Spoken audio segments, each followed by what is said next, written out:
욥기 42장 7절에서 17절까지 우리 다 같이 봉독하겠습니다.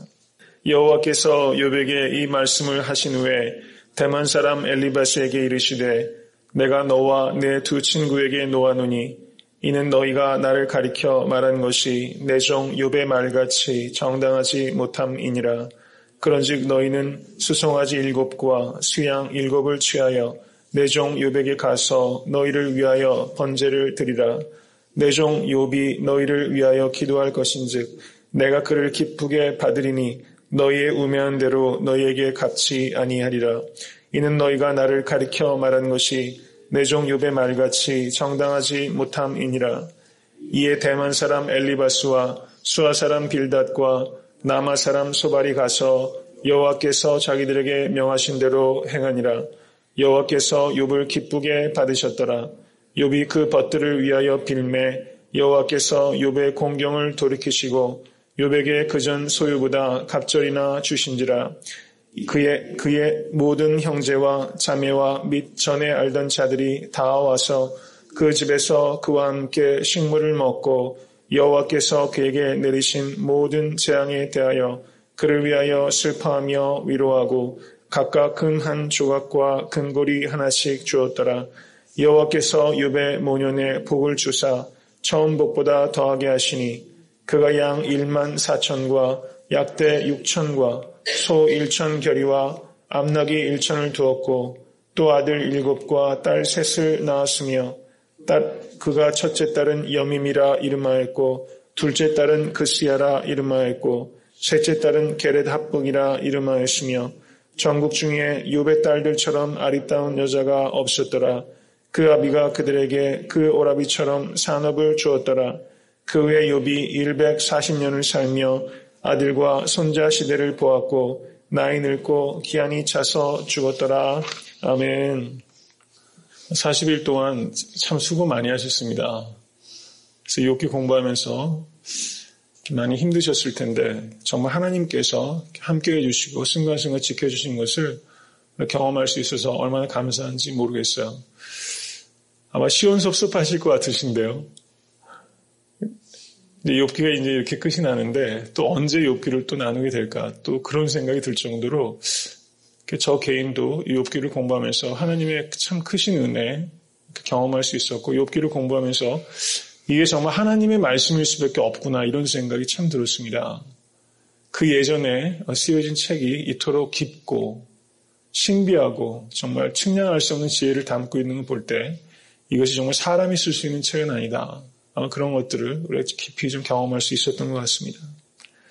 오늘 이렇게 마지막 욥기 42장 7절부터 17절을 공부할 수 있도록 그간 인도해 주신 하나님께 모든 감사와 찬양을 드립니다. 어저께 말씀드렸던 것처럼 사실상 욥기는 42장 1절에서 6절까지의 그 절정에 이르러서 클라이맥스가 이제 끝이 난 것입니다. 욥은 42장 6절에서 그러므로 내가 스스로 하나고 티끌과 제 가운데서 회개하나이다 이렇게 말하면서 이제 내가 티끌과 제 가운데 있어도 저는 하나님으로부터 받을 위로를 다 받았습니다. 이렇게 이미 이야기를 한 것입니다. 욥이 구했던 것은 자신의 모든 고난으로부터 해방되고 이전의 축복을 다시 받는 것에 욥의 간구가 있었던 것이 아니라 욥은 하나님의 임재와 하나님의 음성을 구했던 것입니다. 이제 하나님께서 욥에게 나타나셨고 욥이 내가 주께 대하 귀로 듣기만 하였사더니 이제는 눈으로 주를 배옵나이다. 욥은 이제 다 해결된 것입니다. 그래서 42장 7절부터 17절은 어저께 말씀드렸던 것처럼 부록이라고 말할 수 있고 보너스라고 말할 수 있는 것입니다. 저는 여러분들께 이런 보너스가 좀 많이 주어졌으면 좋겠어요. 이 보너스에 목숨을 거는 신앙이 아니라 그냥 우리는 하나님의 임재만 구하는데 하나님께서 그냥 너무 예쁘셔가지고 보너스를 그냥 듬뿍듬뿍 좀 받으시면 좋겠어요. 그래서 그 보너스들 막 나누고 간증하고 그렇게 할 수 있는 인생들을 살아가면 참 좋겠다 이런 생각이 듭니다. 오늘 42장 7절부터 17절까지는 먼저 7절부터 9절까지는 하나님께서 욥이 정당하다는 것을 공식적으로 이 세 친구들 앞에서 말씀하신 부분입니다. 그리고 10절부터 나머지 17절까지는 그 외에 모든 욥의 인간관계들 속에서 욥이 의로웠다는 것을, 욥이 순전했다는 것을, 욥의 믿음을 공식적으로 하나님께서 정당하다고 이렇게 밝히신 분이죠. 이 7절부터 9절까지 내용을 보시면 하나님께서 대만 사람 엘리바스와 그리고 다른 두 친구에게 하나님께서 말씀하셨습니다. 너희가 나를 가리켜 말한 것이 내 종 욥의 말같이 정당하지 못함이니라. 이렇게 말하고 있는 것이죠. 너희들 세 사람의 말은 정당치 못하다. 하나님께서 이렇게 말했던 것입니다. 근데 욥의 친구 세 사람이 한 말이 상당 부분 얼마나 거창하고 또 맞는 말이었습니까? 근데 하나님께서는 이 세 친구의 말이 정당치 못하다. 이렇게 말했던 것입니다. 욥과 이 세 친구의 차이는 무엇이라고 생각하십니까? 욥은 하나님께 말하는 사람이고 욥의 세 친구는 하나님에 관하여 말하는 사람입니다. 욥은 하나님께 대한 신앙을 가지고 있는 사람인데 이 세 친구는 몸이 건조한 신학을 가지고 있었던 사람들이라는 것이죠. 욥이 한 말들 중에서는 위태위태한 말들도 없지 않았습니다. 내가 이제 하나님께 원망하리이다 이렇게 말하면서 내가 죽기를 보석을 찾는 것 같이 한다 이렇게 말하고 하나님과 변론하자고 얼마나 욥이 하나님 앞에 울부짖었습니까? 그래서 욥의 세 친구들은 욥의 말을 꼬투리 삼아서 욥의 말이 정당하지 못하다고 끊임없이 정죄했던 것입니다. 그런데 하나님께서는 욥의 말이 정당하다고 이렇게 말씀하시는 것이죠. 하나님은 욥의 말의 중심을 보신다는 것을 알 수 있습니다. 하나님께서는 욥이 말한 것을 전체를 통해서 판단하시는 분이라는 것이죠. 욥이 하나님께 말한 것을 하나님께서는 욥의 말을 지나치다, 잘못됐다 이렇게 이야기보다는 욥이 솔직하게 하나님 앞에 토로하는 것으로 하나님은 그 말을 모두 다 받아들이신다는 것이죠. 저는 하나님께서 이와 같이 욥의 말을 들어주셨던 것처럼 우리도 타인의 말을 들을 때 전체를 듣고서 이해하는 그런 관점을 키울 수 있어야 된다고 생각됩니다. 중심을 들을 수 있는 그런 경청이 열릴 때 그 사람의 말을 정당하다라고 말할 수 있는 것이죠. 이런 들림이 우리 가운데 열릴 수 있게 되기를 간절히 바랍니다. 이제 7절을 보시면 내 종이라는 말이 있고 8절에도 내 종, 8절에 또 내 종이라는 말이 또 한 번 있습니다. 세 번이 있네요. 그죠? 7절과 8절에 내 종 욥의 말같이 내 종 욥에게 가서 내 종 욥이 내 종 욥의 말같이 이렇게 말하면서 하나님께서 순전한 믿음으로 끝까지 지켜준 이 욥에 대한 어떤 자부심, 자랑이 여기 가득하신 것 같아요. 불과 2절 사이에 내 종 욥이란 말을 하나님께서 4번이나 쓰고 계시다는 것입니다. 여러분께서 정말 하나님께서 내 종 아무개야 하실 수 있을 만한 그런 믿음을 지키시는 여러분과 제가 될 수 있게 되기를 간절히 바랍니다. 여기에서 하나님께서는 엘리바스에게 이렇게 말합니다. 내 종 욥에게 가서 너희를 위하여 번제를 드리라. 내 종 욥이 너희를 위하여 기도할 것인즉 내가 그를 기쁘게 받으리니 너희의 우매한 대로 너희에게 갚지 아니하리라. 여기에서 욥이 중보자로서 역할을 하고 있는 것입니다. 여기에서 이 욥의 모습은 우리를 위해서 지금도 살아서 중보하시는 예수 그리스도의 모습을 볼 수 있는 것입니다. 그래서 엘리바스가 욥에게 가서 여호와께서 명하신 대로 했습니다. 그때 9절 말씀에 여호와께서 욥을 기쁘게 받으셨더라 이렇게 말하고 있는 것입니다. 10절 말씀을 보시겠습니다. 다 같이 한번 읽겠습니다. 욥이 그 벗들을 위하여 빌매 여호와께서 욥의 곤경을 돌이키시고 욥에게 그전 소유보다 갑절이나 주신지라. 욥이 그 벗들을 위해서 빌었던 것입니다. 3명의 벗들은 욥을 계속적으로 공격하고 정죄하였지만 이 욥은 이 벗들을 정죄하지 않고 이 벗들을 위해서 빌었던 사람들이었다는 것이죠. 하나님과의 관계가 회복되면 모든 인간 관계가 회복되는 것입니다. 혹시 지금 인간관계들 속에서 어려움을 겪고 계시다면 무엇보다도 하나님과의 관계가 회복되실 수 있게 되기를 바랍니다. 10절 말씀은 욥이 그 벗들을 위해서 빌 때 욥의 공경이 해결되고 있는 것을 볼 수 있습니다. 그리고 욥에게 그전 소유보다 갑절이나 주셨다 이렇게 말씀하시는 것을 볼 때 중보기도의 축복이 참으로 크다는 것을 우리가 생각하게 되는 것입니다. 아마 40일 동안 기도해 오시면서 참 많은 중보기도를 들으셨으리라 생각됩니다. 여러분들께서 정말 이 욥과 같이 중보기도의 사람으로 아름답게 쓰임받으실 수 있게 되기를 간절히 바랍니다. 여기에서 그전 소유보다 갑절이나 주셨다 이렇게 말씀하셨습니다. 이것을 우리가 이해할 때 욥이 순전한 믿음을 지켰기 때문에 하나님께서 보상으로 소유보다 갑절이나 주셨다 이렇게 이해하는 것은 온당치 못합니다. 왜냐하면 욥이 받았던 고난도 욥의 죄 때문에 받았던 고난이 아니기 때문에 여기에서 하나님께서 베풀어 주셨던 갑절이나 되는 축복도 욥이 순전한 믿음을 지켰기 때문에 주신 것은 아니라는 것입니다. 욥은 늘 순전한 믿음을 지켰습니다. 그래서 이것을 우리가 믿음을 잘 지키면 복을 받는다 이렇게 연결하면 오류가 있을 수 있다는 것입니다. 여기에서 하나님께서 소유보다 갑절이나 주신 것은 하나님께서 자유로운 의지로 주신 것이지 우리가 순전한 믿음을 지켰으니 복을 달라 하나님과 딜할 수 없다는 것입니다. 하나님께서는 자유로이 복을 베푸시는 하나님이십니다. 그 하나님께서 자유롭게 베푸시는 복을 경험하실 수 있게 되기를 간절히 바랍니다.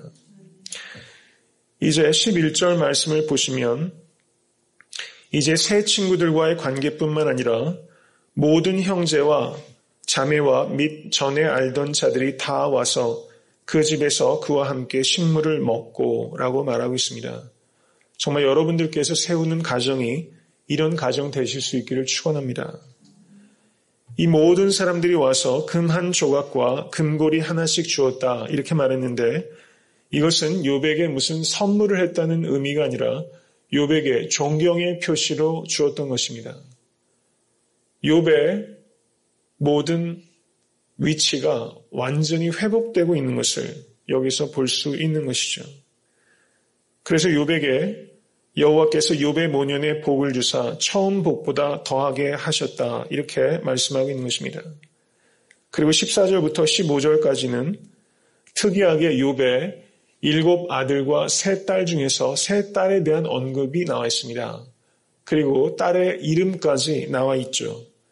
그리고 그들에게 그 오라비처럼 산업을 주었더라 이렇게 말하고 있는 것은 통상 이 시대는 딸에게 유산을 남겨주는 시대가 아닙니다.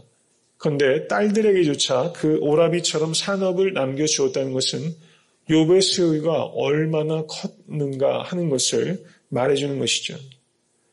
그리고 16절, 17절은 그 후에 욥이 140년을 살며 아들과 손자 4대를 보았고 나이 늙고 기한이 차서 죽었더라.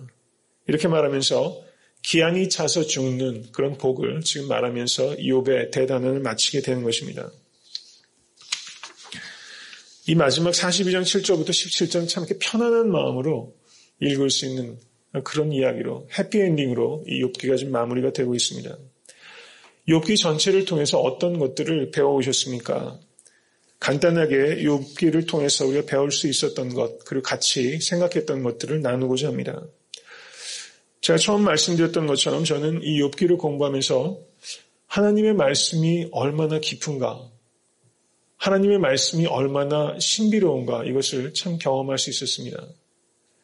앞으로 여러분과 제가 하나님의 말씀의 경륜에 대해서 보다 겸손하고 또 진지한 추구가 있을 수 있게 되기를 간절히 바랍니다. 하나님을 믿는 동기가 무엇인가? 사실상은 이것을 깊이 생각하는 것이 욥기가 던지는 과제였습니다. 욥기 1장을 한번 보시겠습니다. 욥기 1장 9절을 다 같이 한번 읽겠습니다. 사단이 여호와께 대답하여 가로되 욥이 어찌 까닭 없이 하나님을 경외하리이까. 지금 욥기 전체는 이 1장 9절에 대한 대답을 하고 있는 것이다. 이렇게 말할 수 있는 것입니다. 하나님을 믿는 동기가 무엇인가? 하나님에 대한 사랑이 동기가 되고 있는가? 이것을 우리 스스로에게 반문해야 되는 것입니다. 축복이 동기가 되고 있는가? 아니면 하나님 자신이 동기가 되고 있는가? 까닭 없이 하나님을 섬기는 그 믿음, 이 믿음에 대한 동경과 추구를 갖게 되시는 여러분과 제가 될 수 있게 되기를 간절히 바랍니다. 욥은 하나님께 질문했지만 하나님께서는 욥의 질문에 대해서 직접적으로 대답하지 않으셨습니다. 욥기는 우리가 살아가면서 많은 부분들이 하나님의 신비 가운데 맡겨야 된다는 것을 말하고 있는 것입니다. 우리들은 끊임없이 무엇인가를 딱 떨어지게 정리하고 싶어 하지만 실제 그렇게 되지 않는 부분들이 많이 있고 불확실하고 모호하게 남겨둘 수밖에 없는 것들이 우리의 삶 가운데 있다는 것을 말하는 것입니다. 이것을 한 신학자는 하나님께서는 거친 지혜로 세상을 다스리신다고 말씀하셨던 것입니다. 그러므로 우리가 삶의 모든 문제를 다 이해할 수도 없고 다 이해해야 되는 것도 아니라는 것입니다. 우리에게 필요한 것은 나의 고난의 이유에 대한 깨달음이 아니라 하나님과의 만남이 필요하고 그분에 대한 신뢰가 요청된다는 것을 욥기를 통해서 배울 수 있었습니다. 그러므로 우리가 하나님을 신뢰할 때 하나님께서 갖고 계신 비밀을 그냥 갖고 계실 수 있도록 인정하고 존중하는 자세가 우리 가운데 있어야 된다는 것이죠. 참된 믿음은 확실성 속에서 하나님을 잡는 것이 아니라 불확실성 가운데 하나님을 신뢰하는 것이라는 것을 깊이 깨달으실 수 있게 되기를 간절히 바랍니다. 고난의 해결보다 중요한 것은 하나님의 임재라는 것입니다. 많은 분들께서 지금 고난 가운데 계심을 알고 있습니다. 고난의 해결보다 하나님의 임재와 하나님의 음성을 더 깊이 구하시는 여러분 되실 수 있게 되기를 간절히 바랍니다. 복보다 중요한 것은 하나님 자신입니다. 그리고 고난보다 중요한 것 역시 하나님 자신이라는 것입니다. 하나님의 임재를 경험하는 것이 복이고 하나님의 임재를 잃어버리는 것이 고난이라는 것입니다. 이것을 우리가 깊이 생각해야 되는 것입니다. 그래서 우리는 이제 우리의 고난 가운데서 왜 나에게 이런 고난이 있었는가라고 고난의 원인을 묻는 데서 벗어나서 과거의 고난의 원인을 묻는 데서 벗어나서 미래의 고난의 목적을 생각하며 삶을 진실하게 이끌어가야 할 책임 있는 존재라는 것을 생각해야 되는 것입니다. 왜냐하면 하나님께서는 믿는 자에게 악을 선으로조차 바꾸시는 지혜와 능력의 하나님이시기 때문입니다. 욥이 고난으로부터 면제받지 못했던 것처럼 여러분과 저 역시 고난으로부터 면제를 받지 못한다는 것을 인정해야 됩니다. 어떤 의미에서는 주와 복음을 위해서 살려고 하면 할수록 우리의 삶 가운데는 고난이 더 많이 있을 것이라는 것입니다. 그러나 우리에게는 고난만 있는 것이 아니라 약속과 은혜도 하나님께서 주셨다는 것을 기억하실 수 있게 되기를 바랍니다. 이 고난으로부터의 회복이 빠른 시간 내에 있을 수도 있고 아니면 그 고난과 아주 오랜 시간 동안 더불어 동행해야 될지도 모릅니다. 그런데 고난과 함께 걸어가는 그 시간에도 하나님께서는 은혜와 소망을 주신다는 것을 기억하실 수 있게 되기를 간절히 바랍니다. 고난 가운데서도 은혜와 소망이 되시는 하나님만을 높여드리시는 참된 신앙인이 되는 것처럼 복된 일은 없는 것입니다. 인과응보의 원리가 이 세상에 많이 있습니다. 욥기는 이 세상이 인과응보의 원리는 하나도 맞지 않는다는 것을 말하는 것이 아니라 인과응보의 원리가 있지만 인과응보의 원리만 가지고 세상을 논할 수 없다는 것입니다. 인과응보의 원리는 종말론적으로는 맞는 것입니다. 그런데 현세에서는 의인 가운데 고난당하는 이도 참으로 많고 악인 가운데 형통한 이들도 참으로 많다는 것입니다. 그러므로 우리가 이 인과응보의 원리로 우리의 영적인 상태를 판단하기를 조심해야 된다는 것입니다. 고통 중에도 축복이 있고 순탄한 삶인데도 그것이 하나님의 심판일 수 있다는 것을 진정으로 받아들이실 수 있는 여러분과 제가 될 수 있게 되기를 간절히 바랍니다. 욥의 세 친구를 통해서 우리가 생각해야 되는 것은 이 세 친구들이 하는 말은 대체적으로 참 맞는 말이었다는 것입니다. 어떤 말들은 너무 아름답고 귀한 말들이 아닐 수 없었습니다. 그런데 문제는 맞는 말을 맞지 않는 상황 가운데 적용할 때 그것이 참 사람이 힘들게 한다는 것이죠. 그러므로 우리가 누군가를 권면하고 힘이 되기 위해서는 그 사람이 처한 상황에 대한 깊은 이해가 필요하다는 것입니다. 부적절한 권면이 얼마나 사람을 힘들게 하는지를 이 욥기를 통해서 우리가 배울 수 있었습니다. 그리고 우리가 살아가는 이 삶이 훨씬 복합적이라는 것을 우리가 이해해야 되는 것입니다. 사람과 삶에 대해서 보다 깊은 이해를 키워가시는 여러분과 제가 될 수 있게 되기를 간절히 바랍니다.